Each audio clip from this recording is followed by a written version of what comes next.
Hello and welcome back to the Forbes channel. This is video 16 of our daily current affairs initiative जिसमें हम current affairs based 10 to 20 questions आपके quiz format में लाते हैं which are extremely important for all your competitive exams. So because yesterday was Sunday and off तो आज के video में है 20 questions. Without wasting time जल्दी से move on करते हैं question 1 पे. Where was the 20th Annual Technology Conference Expo and Citations 2024 held? The timer has begun and there are 4 options. The right answer is Mumbai. Question 2. Who has been reappointed as the Managing Director and CEO of IDBI Bank? MD and CEO of IDBI Bank. The answer is Rakesh Sharma. He has been reappointed for 3 more years as the MD and CEO of IDBI Bank. Just remember, major institutions, banks, etc. के MD, CEO, President, Director, ये सभी chairman, ये सभी जो posts हैं इन पे हमें ध्यान रखना होगा for all our competitive exams. Question 3. What is the amount of capital infusion approved by the government for IFCI Limited? A factual question.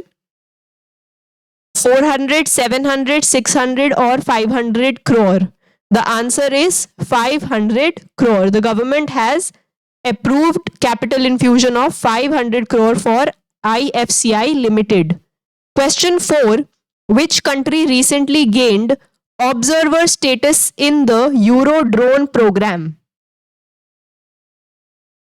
Observer status किस कंट्री को मिला है यूरोड्रोन प्रोग्राम में? The answer is India. Eurodrone program 4 European countries द्वारा start किया गया है. It includes Germany, Italy, Spain and France. और इसके साथ साथ ऑब्जर्वर स्टेटस हमारे अलावा या हमसे पहले इनफैक्ट जापान को दे दिया गया है and now India has also received it. Question 5. Recently Alexander Lukashenko won the presidential election in Belarus. How many times has he won the Belarus presidential elections? यानी कि इस टाइम कौन सी बार Alexander Lukashenko president of Belarus बने हैं? The answer is 7 times. So this is his 7th consecutive time when he has won the presidential elections in Belarus. Where was the inaugural Pashmina festival held recently? India, Afghanistan, Bangladesh या Nepal?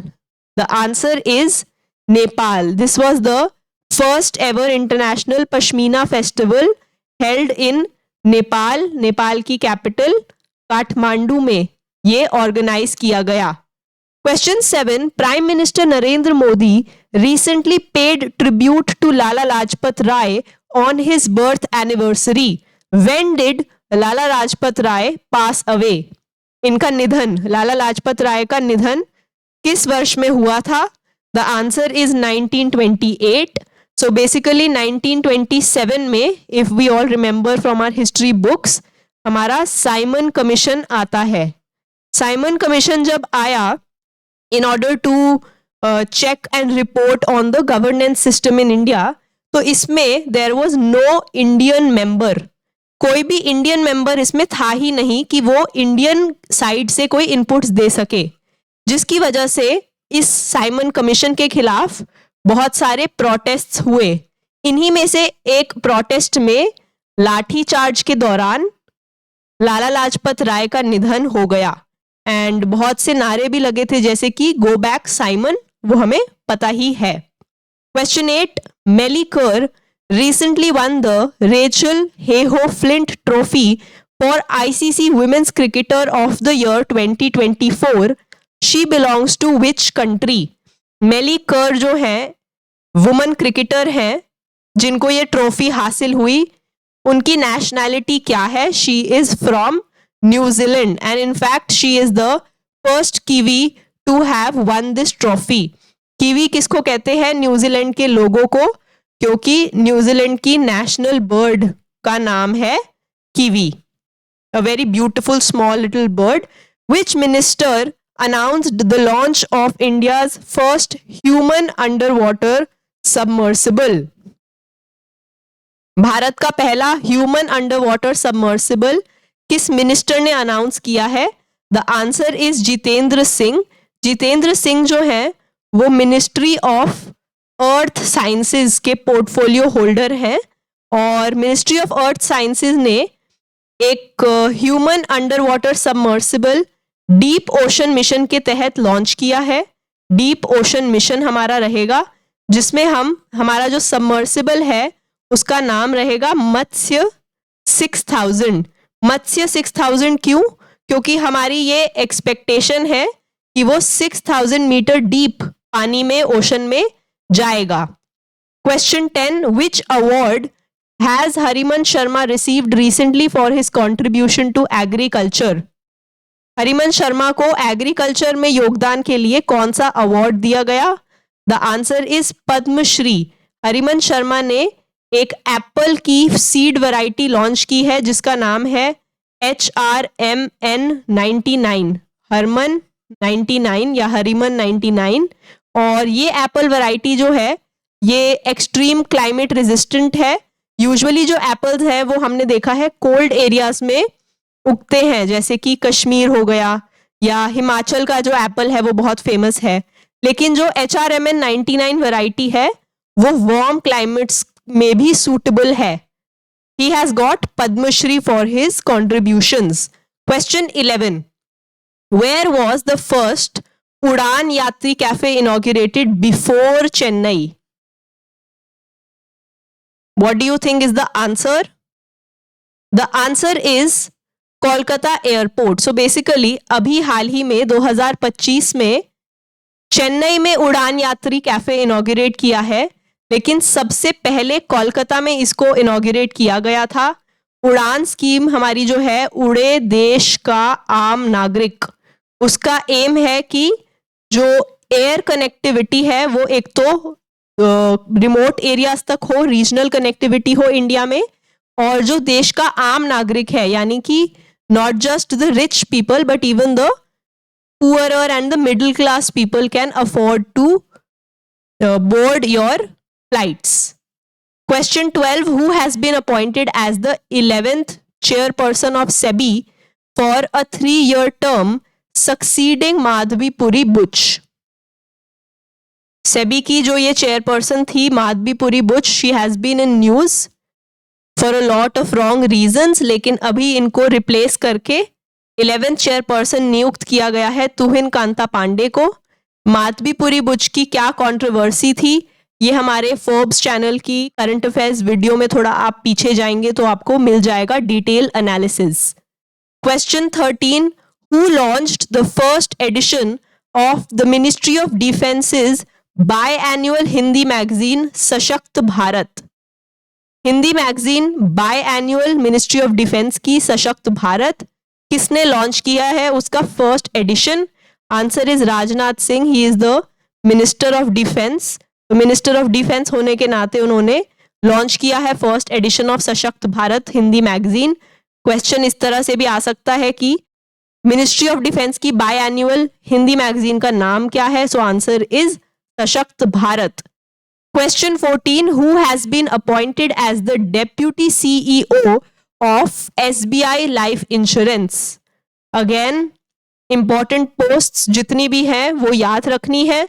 The answer here is Dora Babu Daparti. Question 15. Who backed UPI platform Super Money या Super Dot Money in its acquisition of Bharat X? UPI platform super money की मदद किसने की है for acquisition of Bharat x? The answer is Flipkart. Question 16. Which decommissioned naval ship will be sunk to create India's first artificial reef? A very interesting question here. The answer is INS गुलदार. So basically जो महाराष्ट्र का tourism department है वो ये decommission INS गुलदार जो naval ship है उसको अक्वायर करके सिंधु दुर्ग फोर्ट जो है उसके पास सबमर्ज कर देगा, पानी में डुबा देगा, sunk, to create India's first artificial reef. फिर क्या होगा कि वहां पर टूरिस्ट्स को इनवाइट किया जाएगा स्कूबा डाइविंग इत्यादि जैसे एक्टिविटीज के लिए। And this is about a 20 crore rupees development project which the Maharashtra's tourism department is trying to accomplish.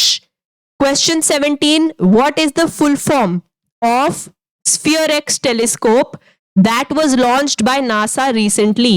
NASA ने जो launch किया Sphere-X telescope उसकी full form क्या है? The answer is spectrophotometer for the history of the universe, epoch of reionization and ISIS explorer. Basically ये जो Sphere-X telescope है ये आज तक का सबसे कलरफुल एंड डिटेल्ड मैप देने वाला है पूरे यूनिवर्स का। आज तक का सबसे colourful and detailed map of universe देगा ये Sphere-X टेलीस्कोप। और जो हमारा James Webb telescope already space में गया हुआ है उसको भी कॉम्प्लीमेंट करने वाला है ये टेलीस्कोप।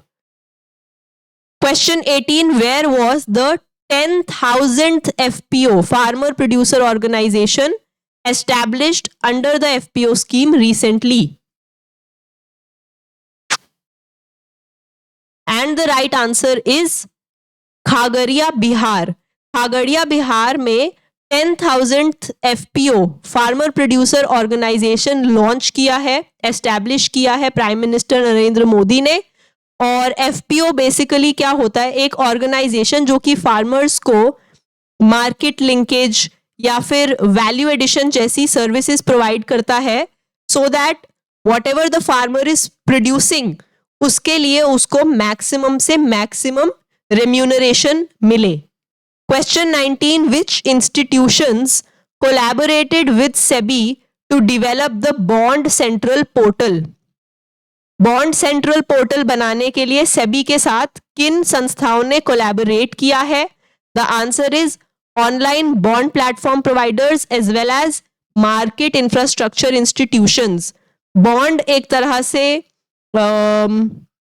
जो आपकी शेयर मार्केट है उसका एक फॉर्मेट होते हैं, और ये जो बॉन्ड सेंट्रल पोर्टल है ये इसलिए लॉन्च किया गया है ताकि जितने भी बॉन्ड बायर्स हैं उनको ट्रांसपेरेंटली बॉन्ड पे इंफॉर्मेशन दी जा सके। Last question of the day, Boris Spassky who recently passed away at the age of 88 is associated with which sport? Boris Spassky किस खेल के खिलाड़ी हैं जिनका निधन 88 साल की उम्र में अभी रिसेंटली हुआ? The answer is chess. Boris Spassky was actually the 10th world chess champion in 1969। और रिसेंटली इंडिया का भी जो परफॉर्मेंस है in the sport of chess has been phenomenal, has been in news for a lot of good reasons. India से 2 world chess champions रह चुके हैं आज तक। One is the greatest of all Vishy Anand, and recently जो youngest world chess champion India ने दिया है वर्ल्ड को वो है D Gukesh. I hope you have been following this news religiously. These were our 20 questions of the day. If you liked the video, then subscribe to our channel, follow us on all our social media channels, and e-PDFs in sabhi questions के लिए, इनकी explanations के लिए, which are available in both English and Hindi for free. You have to join our Telegram. Link is in description. Thank you. Bye-bye and keep learning.